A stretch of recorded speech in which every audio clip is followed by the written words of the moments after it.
मैं निवेदन करना चाहती हूँ, आज के इस अवसर पर हमारे बीच गरिमामयी उपस्थिति है माननीय विधायक गिरिडीह आदरणीय श्री सुदिव्य कुमार सोनू जी की। मेरा आग्रह होगा आपके विचारों हेतु माननीय विधायक महोदय।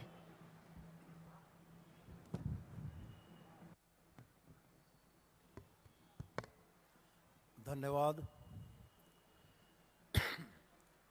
आपकी योजना, आपकी सरकार, आपके द्वार इस कार्यक्रम में गिरिडीह के झंडा मैदान में उपस्थित माननीय मुख्यमंत्री श्री हेमंत सोरेन जी, हमारे माननीय मंत्री श्री आलमगीर सर, सत्यानंद भोक्ता जी, हमारी माननीय मंत्री बेबी देवी, माननीय विधायक गांडे और माननीय विधायक बगोदर और तमाम गिरिडीह जिले के दूर दराज के इलाके से चलकर आए हुए लोग आज जिस उत्साह से लबरेज होकर इस झंडा मैदान में आए हैं, वह यह दिखलाता है कि सरकार आपके द्वार के इस तीसरे चरण से लोगों की बहुत अपेक्षाएं और बहुत सारी उम्मीदें हैं।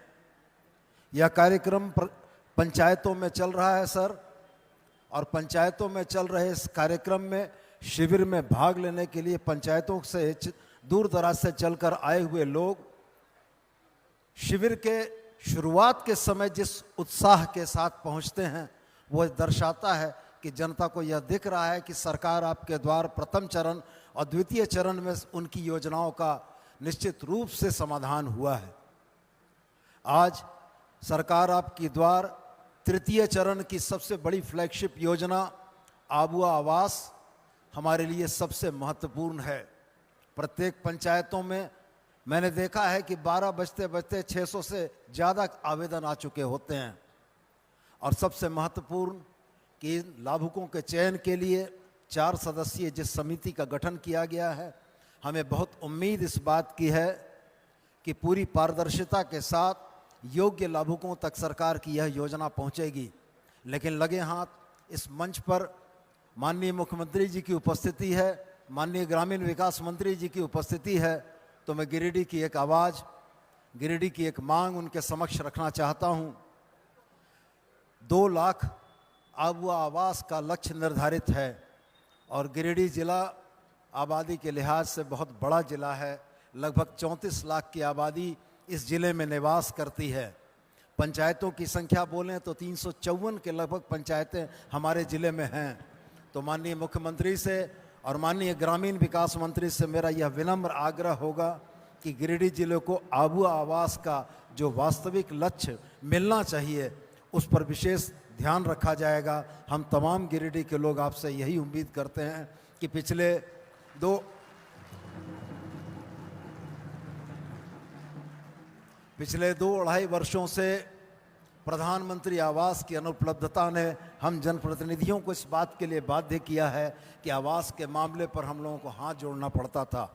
लेकिन आज राज्य सरकार के द्वारा, आपके द्वारा संचालित इस योजना ने कहीं ना कहीं वैसे लोगों को जो निहायत ज़रूरतमंद हैं, उनकी आंखों में एक चमक पैदा की है। हमारे आंखों में एक चमक पैदा की है कि जो गरीब लोग हैं, शायद हम उनको आवास दे पाएंगे। तो इसलिए पुनः मेरा आपसे विनम्र आग्रह है कि गिरिडीह को विशेष ध्यान रखा जाएगा। और मैं इतना ही कहना चाहूँगा कि यह तीसरा चरण निश्चित रूप से अपने लक्ष्य की ओर बढ़ने का काम करेगा। पहले चरण में सर्वजन पेंशन योजना से हम लोगों ने आच्छादित किया। दूसरे चरण में सावित्रीबाई फुले किशोरी समृद्धि योजना में लगभग 9 लाख बच्चियों को हम लोगों ने आच्छादित किया। और इस बार आबुआ आवास के माध्यम से झारखंड की ग्रामीण गरीब जनता के सपनों को हम लोग साकार करेंगे।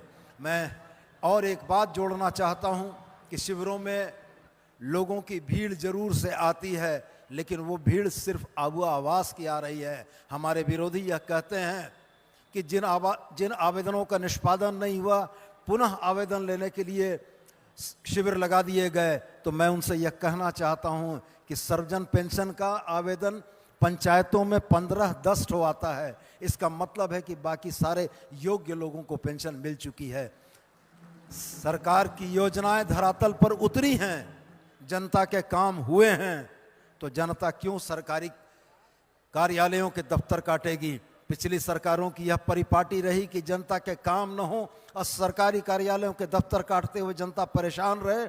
हमने अपनी इस सरकार में जनता की उन अपेक्षाओं को जनता के दरवाजे तक जाकर पूरा किया है। और मैं पुनः आपसे यह आग्रह करना चाहूँगा कि ये तीसरा शिविर के समापन के उपरांत फिर नियत समय में इसके अगले चरण की तैयारी होनी चाहिए। जनता की समस्याओं का समाधान पंचायत के मुख्यालय में करना किसी भी सरकार की संवेदनशीलता का सबसे बड़ा परिचायक है। मैं इतनी ही बातें कहकर आपके गिरिडीह आगमन पर आपको बहुत धन्यवाद करते हुए, इस कार्यक्रम की भागीदारी में आए तमाम लोगों को धन्यवाद करते हुए अपने वक्तव्य का समापन करता हूं। जय हिंद, जय झारखंड, झारखंड के शहीद अमर रहें।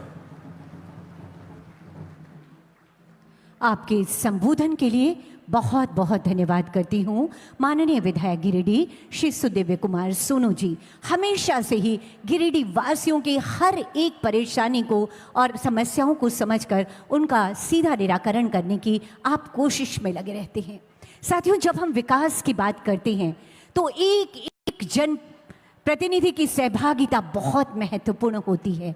हमारे लिए बहुत ही सौभाग्य की बात है कि हमारे बीच माननीय विधायक बगोदर के रूप में ऐसे ही जनप्रतिनिधि श्री विनोद कुमार सिंह जी की उपस्थिति